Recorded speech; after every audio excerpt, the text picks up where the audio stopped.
آج جو ایتھیس لوگ پیغمبروں کی کرامتوں پہ اعتراض کر کے مذاق اڑاتے ہیں نا، بالکل آج ایک مذہبی طبقہ ایسا ہے جن کو علماء دیوبند سے خاص طور پر کچھ چڑ ہے.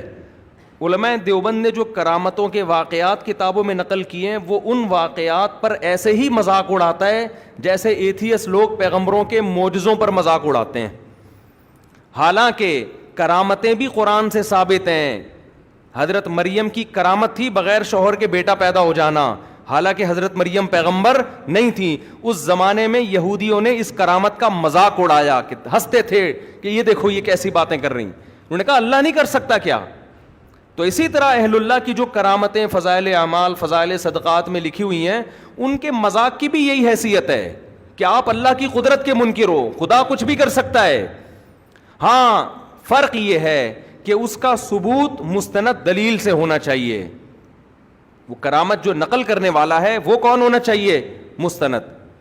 ورنہ کرامت کے باب میں پھینکو بہت بڑے ہیں کہ یہ ہو گیا، ہمارے شیخ نے یہ کر دیا، یوں کر دیا، فلانا کر دیا، ڈمکانا کر دیا، پتہ نہیں کیا بھی ہے کیا ہوا ہے.